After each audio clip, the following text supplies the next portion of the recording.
হঠাৎ করে আমার সবকিছু যেন কেমন কেমন লাগছে।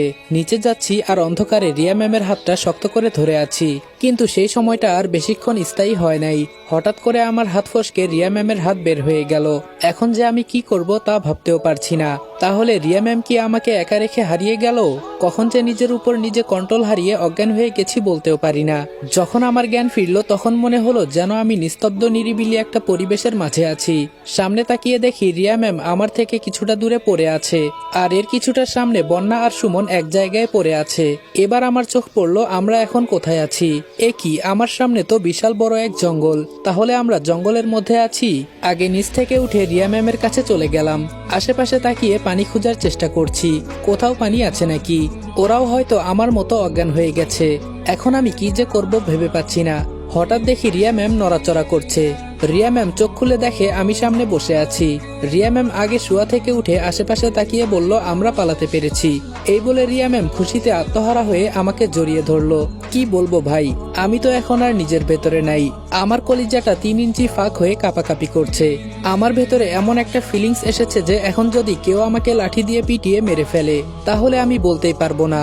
রিয়া ম্যামের ছোঁয়ায় আজকে যে আমি পাগল হয়ে গেছি। এতদিন পর আমি বুঝতে পারলাম একটা মেয়েকে বুকে জড়িয়ে ধরলে ছেলেদের ফিলিংসটা কেমন হতে পারে। আবার সেটা যদি হয় ভালো লাগার মানুষ। হতে পারে রিয়া ম্যামকে দেখে আমার পছন্দ হয়ে গেছে, কিন্তু এই ভালোবাসা আর ভালো লাগা সেটা শুধু আমার মাঝেই থাকবে। তবে আজকে আমার একটা মনের আশা পূরণ হয়েছে, সেটা হলো রিয়া ম্যামকে একবার জড়িয়ে ধরা। এটা হয়তো আমার ধারণার বাহিরে ছিল। ভাবি নাই কখনো রিয়া ম্যাম আমাকে এভাবে জড়িয়ে ধরবে। হতে পারে রিয়া ম্যাম আমাকে খুশিতে এভাবে জড়িয়ে ধরেছে, কিন্তু আমার তো মনের আশা পূরণ হয়ে গেছে। সুমন বলল, কি রে তোরা দুইজন এভাবে আর কতক্ষণ জড়িয়ে থাকবি? এবার তো একটু জ্ঞান ফিরিয়ে আন। এটা বলতেই রিয়া ম্যাম লজ্জা পেয়ে আমাকে ছেড়ে দিয়ে বলল, সরি, আসলে অতিরিক্ত খুশি হওয়ার কারণে তোমাকে যে কখন জড়িয়ে ধরেছি বলতেও পারি না। আমি তো ভাই লজ্জায় শেষ, এত লজ্জা কোনোদিনই পাই নাই। এর মাঝে আবার সুমন এসে আমাদের দেখে ফেললো। শালা, তোর আর জ্ঞান ফিরার সময় হয় নাই? আর একটু জড়িয়ে থাকতে দিতি আমায়। চেয়েছিলাম চাঁদের আলো, কিন্তু কে জানতো হাতের মুঠোয় পুরো চাঁদ পেয়ে যাব। এবার লজ্জা কাটিয়ে মাথা উঁচু করে বললাম, আরে ম্যাম, সরি বলতে হবে না। আমি জানি আপনি অতিরিক্ত খুশি হয়ে আমাকে জড়িয়ে ধরেছেন, এতে আমি কিছু মনে করি নাই। আর সুমন, তোর কখন? সুমন আমার কথা থামিয়ে বলল, এসব কথা পরেও বলা যাবে, আগে বন্যার জ্ঞান ফিরা। ও এখনো মাটিতে পড়ে আছে। আমার বন্যার কিছু হবে না তো আবার? সুমনের কথা শুনে দৌড় দিয়ে আমি বন্যার কাছে চলে গেলাম। বন্যার কাছে গিয়ে দেখি সবকিছু ঠিকঠাক থাকলেও ওর জ্ঞান ফিরছে না। রিয়া ম্যাম আমাকে সরিয়ে বলল, দাঁড়াও, আগে আমাকে দেখতে দাও, দেখি কি হয়েছে।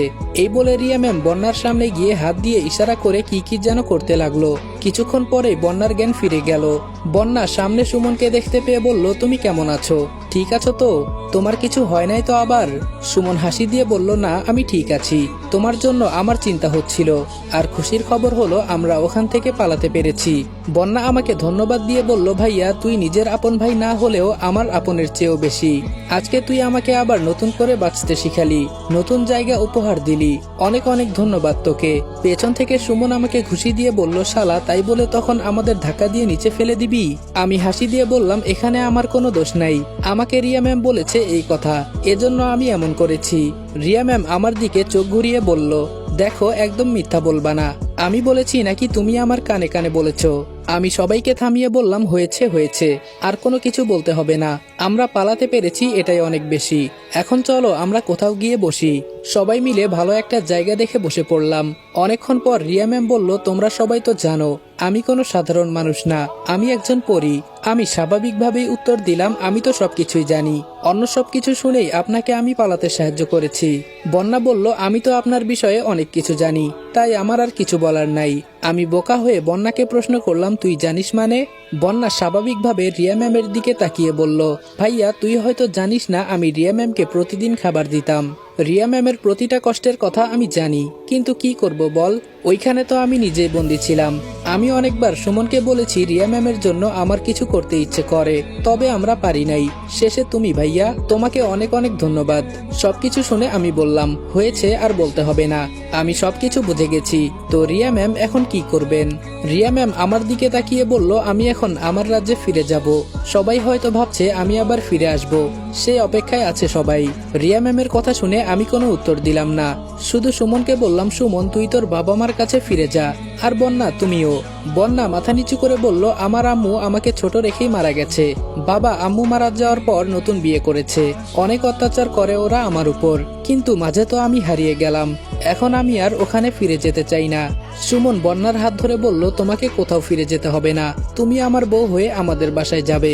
রিয়া ম্যাম বলল, তোমাদের ভালোবাসা 1000 বছর বেঁচে থাকুক। একটু থেমে সুমন আমাকে বলল, তুই কি এখন তোর দেশের বাড়িতে ফিরে যাবি?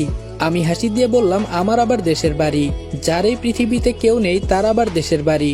সুমন বলল, তাহলে তুই আমার সাথে আমাদের বাসায় চল। সুমনের কথা শুনে আমি বললাম, না রে, আমি কোথাও যাব না, আমি রিয়া ম্যামের সাথে চলে যাব, সারা জীবন রিয়া ম্যামের চাকর হিসেবে কাজ করব। রিয়া ম্যাম আমাকে সাথে নিবেন না? আমার কথা শুনে সুমন সহ রিয়া ম্যাম বোকা হয়ে গেল। বন্যা তো শুধু আমার দিকে তাকিয়ে আছে, হয়তো ভাবতেও পারে নাই যে আমি এমন কিছু বলবো। কিন্তু মুহূর্তের মাঝে রিয়া ম্যাম হাসি দিয়ে বলল, থাক আর মজা করতে হবে না রনি, তোমাকে আমি কি বলে যে ধন্যবাদ দিব বলার বাহিরে, তুমি না থাকলে আজকে হয়তো। এবার আমি মন খারাপ করে বললাম, কি ধন্যবাদ দিবেন ম্যাম? আমি তো ধন্যবাদ পাওয়ার যোগ্য না, আর আপনি আমাকে তাড়িয়ে দিচ্ছেন। আমি কোথায় যাব বলেন? এই পৃথিবীতে যেই একজন ছিল তাকে ওরা মেরে ফেলেছে। সুমন আর বন্যা তো আমার কিছু সময়ের বন্ধু, তবে ওদের মন মানসিকতা অনেক ভালো, বেচারা নতুন বিয়ে করে এনজয় করবে, আমি গিয়ে কেন অযথা বিরক্ত করব? আর আপনি যদি আমাকে না নিতে চান তাহলে সমস্যা নেই, আমি কিছু মনে করব না। তবে আপনাকে আমি আগেই বলেছিলাম, হয়তো মনে আছে কি না তা জানি না, আপনাকে আমি অনেক বিশ্বাস করি ম্যাম। আপনি আমার সামনে থাকলে আমার অনেক ভালো লাগে, তবে আপনি আমার আগে যেমন ম্যাডাম ছিলেন এখন ঠিক তেমনই থাকবেন। রিয়া ম্যাম এতক্ষণ আমার মুখের দিকে তাকিয়েছিল, এবার রিয়া ম্যাম ভেজা ভেজা চোখে আমার দিকে তাকিয়ে বলল, সত্যি কি তুমি আমার সাথে যেতে চাও? আমি বললাম, জি ম্যাম যেতে চাই। নিবেন না আপনি? আপনাকে শুধু 3 বেলা কফি বানিয়ে দিব, প্লিজ ম্যাম না করবেন না। রিয়া ম্যাম এবার হাসি দিয়ে বলল, আচ্ছা যাও নিয়ে যাব। রিয়া ম্যাম এটা বলতেই সুমন আমার হাত ধরে দূরে নিয়ে গিয়ে বলল, এই তোর কি মাথা খারাপ হয়ে গেছে? তুই পরীর রাজ্যে যেতে চাস মানে? আমি এবার মাথা নিচু করে বললাম, আমার আম্মুর মতো কোনো মানুষ ছিল না, আমি যখন যা বলতাম তাই আমাকে এনে দিত। কিন্তু দেখ, আমার আম্মু চলে যাওয়ার পর এই একটা মানুষকে আমি বিশ্বাস করি। যখন আমি মরার গেটের ভেতরে ঢুকলাম তখন কিন্তু তোরা আমার পেছনে ছিলি। এই একটা মানুষ যে আমার কাছে এসে আমার হাত ধরে ভরসা দিয়ে বলেছে আমি তোমাকে বিশ্বাস করি, চলো। আবার সমুদ্রের সামনে আমার হাত ধরে বলেছিল, তুমি মরলে আমি পারবো না কেন? যে মানুষটা আমাকে এত বিশ্বাস করে আমি তাকে কিভাবে ছেড়ে দেই? এতদিনে কাউকে মনের মতো পেলাম। আমি জানি রিয়া ম্যামের সাথে প্রেম বলিস আর যাই বলিস তা করতে পারবো না, কিন্তু আমি চাকর হয়ে তো তার পাশে থাকতে পারবো। আমার অনেক ভালো লাগে রিয়া ম্যামকে, তবে এই ভালোবাসা আর ভালো লাগা এই মনেই থেকে যাবে। সুমন বেচারা এতক্ষণ আমার মুখের দিকে তাকিয়ে আমার কথা শুনছিল। এবার সুমন বলল, আমি আগেই আন্দাজ করেছিলাম এমন একটা কিছু হবে, তবে তুই যে এত গভীর প্রেমে পড়ে যাবি সেটা আমি ভাবতেও পারি নাই। তবে আমি তোকে কিছু বলতে পারবো না, আমাকে শুধু একটা কথা দে, আর কোনো কিছুই লাগবে না। আমি বললাম, বল কি বলবি, আমি রাখার চেষ্টা করব। সুমন আস্তে করে চিকন কণ্ঠে বলল, আমি কোনো একদিন রিয়া ম্যামকে তোর বউ হিসাবে তোর পাশে দেখতে চাই, আমাকে তুই এই কথা দে, বল পারবি? আমি বললাম, দেখ সুমন। সুমন বলল, কোনো কিছু আমি শুনতে চাই না, তুই পরিরাজ্যে যাবি যা, তবে রিয়া ম্যামকে আমাদের ভাবি করে নিয়ে আসবি, তাহলে বলবো তুই আমার সত্যিকারের বন্ধু, তুই আমার কথা রেখেছিস। আমি বললাম, সুমন আমি যতটুকু পারি চেষ্টা করব।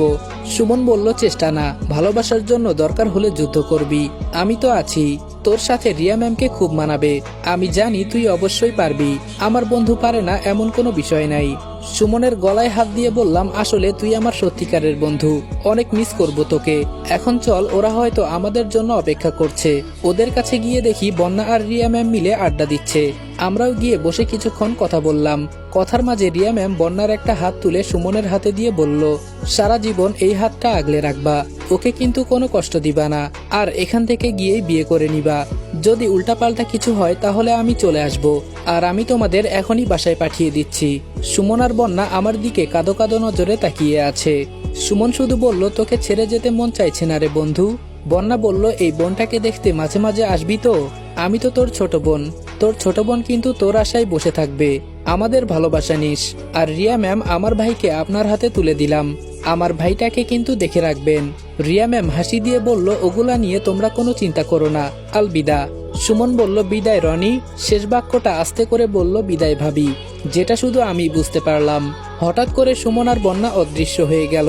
রিয়া ম্যাম হয়তো নিজের জাদুশক্তি দিয়ে ওদেরকে গন্তব্যস্থলে পাঠিয়ে দিয়েছে।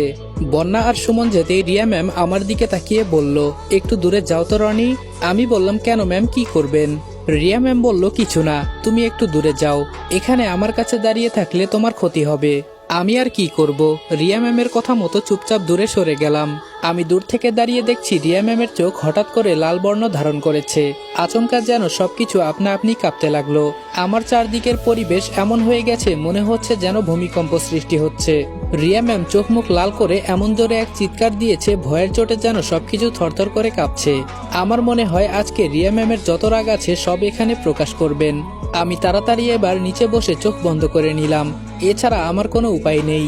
রিয়া ম্যাম এখন যে অবস্থায় আছে তাকে দেখে তো আমি নিজেই ভয় পেয়ে গেছি। অনেকক্ষণ ধরে এসব চললো, আবার হঠাৎ করে সবকিছু নীরব হয়ে গেছে। চোখ খুলে সামনে তাকিয়ে দেখি রিয়া ম্যাম হাঁটুতে ভর করে মাটিতে বসে কান্না করছে। গাইস, মায়ের মৃত্যু গল্পটা আর টিকটকে কন্টিনিউ করা হবে না। এখন থেকে গল্পের পরবর্তী পর্বটুকু ফেসবুক পেজে দেওয়া হবে। ফেসবুক পেজের লিংক টিকটক বায়োতে দেওয়া আছে, তো যাও সবাই ফলো করে আসো। আর হ্যাঁ, আমার ভালোবাসার মানুষদের জন্য ওইখানে একটা গিভওয়ের ব্যবস্থা করে রেখেছি। যারা আমাকে ভালোবেসে সব জায়গায় ফলো করে রেখেছো, তোমাদের জন্য একটা গিভওয়ের ব্যবস্থা করে রেখেছি। তো তোমরা যাও ফেসবুক পেজে গিয়ে ফলো করে রাখো। আর হ্যাঁ, গল্পটা কিন্তু এখন থেকে ফেসবুক পেজে কন্টিনিউ করা হবে। এখন থেকে আর তোমরা টিকটকে পাবা না। ফেসবুক পেজের লিংক টিকটক বায়োতে দেওয়া আছে, তো যাও সবাই ফলো করে রাখো।